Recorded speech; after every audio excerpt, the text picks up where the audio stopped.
Thank you very much for your performance in my subjects. Very soon, the second unit test is going to be held.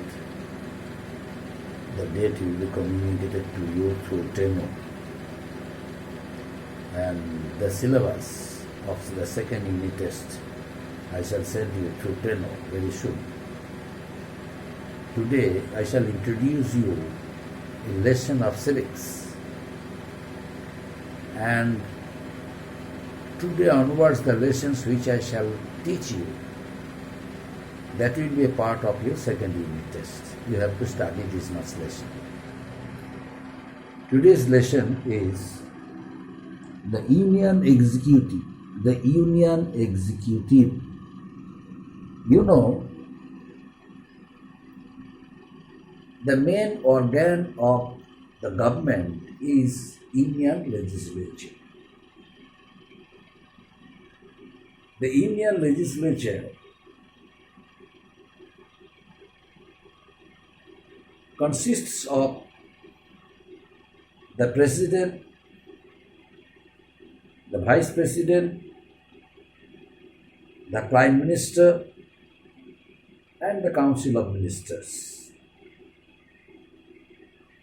Out of it, the President is the constitutional head of the country. Today I am going to discuss about him, about the President. The President is elected in resemblance with the needs and requirements of the Constitution of India. The question is, why is the President known as the constitutional head of the country? The President is known as the constitutional head of the country because he is supposed to look after the entire procedure of constitutional remedies. Whenever the matters are discussed in the courts, high courts and Supreme Court, the matter sometimes can come to the office of the President, and President is liable to go through all the articles of the Constitution, whether these articles are properly used while giving verdict of any case by the Chief Justice of the Supreme Court or the Chief Justices of the High Courts. Now, the qualifications required to be the President of India. What are the qualifications required to be the President of India? The first one, the President has to be an Indian citizen. The person, not President. The person has to be an Indian citizen.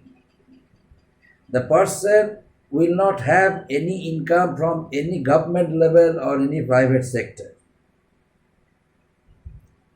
The person has to be highly qualified. And last of all, the person has to be the member of the Lok Sabha. So these are the qualifications required to be the President of India. Another point I left, the age limit. To be the President of India, the person must have to be 35 years of age. So these are the qualifications required to be the President of India. According to the Constitution of India, a male or a female person can become the President of India. That's why the term is used, he/she. That means a person who is supposed to become the President of India can be a male or a female. You know, Pratibha Patil became the President of India, female President of India.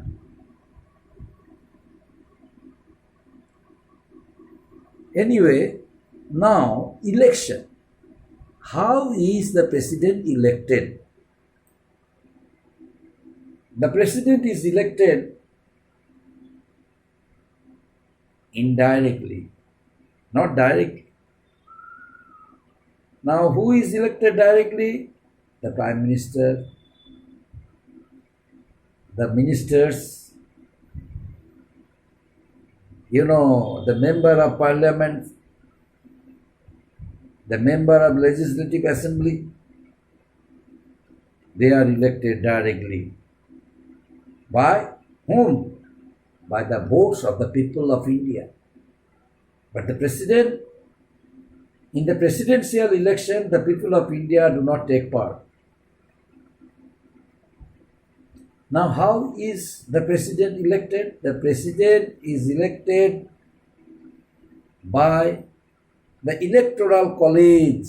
Now, what is the function of the Electoral College?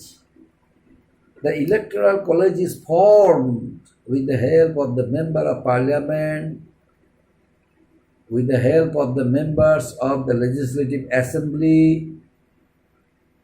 They take part in the process of election and vote for the presidential election and make someone else to be the President of India. And as soon as the process of election is done, the Electoral College is of no use. So the Electoral College is formed temporarily for the presidential or vice presidential election. As soon as the purpose is served, the work becomes over, it is of no use. It has no validity. Anyway, now the president's tenure. A president has 5 years of tenure. The president can continue his job as the President of India in his office till 5 years. As soon as the tenure is over, the person can become the president twice. The person can be re-elected. But it is depending on the political condition of the country. It is depending on his or her acceptability to the political leaders, prime ministers, council of ministers. It is depending on his popularity. Within 5 years, he is able to establish. The person is given a chance to be re-elected as the President of India. But as soon as his term is over, another one becomes the President of India through the same process of Electoral College. But there are some restrictions. There are some options for the President. The President may resign his office if he considers or she considers himself to be unfit. He or she realizes that he or she is not physically fit, mentally fit to shoulder the responsibilities as the President of India. In that case, the person may resign. And in that case, the resignation letter he has to or she has to submit. The office of submission is the President, where he can submit his resignation letter. The same resignation letter is submitted to the Speaker by the Vice President. That means the President first submits his resignation letter to the Vice President, according to which the Vice President submits the resignation letter of the President to the Speaker of the Lok Sabha. And until a new President is elected in his place, it is the duty of the Vice President to shoulder all responsibilities of the former President. That means the Vice President looks after the office of the former President. In our country,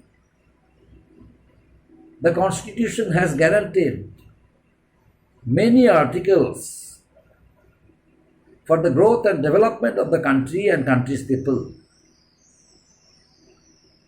Since the President is the nominal head of the country and Prime Minister is the administrative head of the country, the Prime Minister can take advantages. But the President has to look after the entire circumstances, political circumstances of the country, so as to make sure the smooth governance in the country. And the President, is supposed to consult the Prime Minister and the Council of Ministers from time to time if any addition or alteration is required. That's why the President is said the key. The President is said the protector of the Constitution. Whenever the judges of the Supreme Court or High Courts give their verdicts,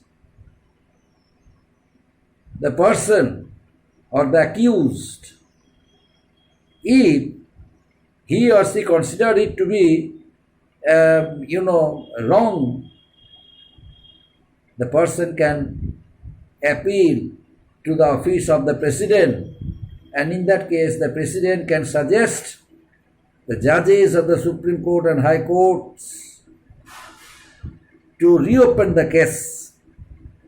But it is depending on the condition,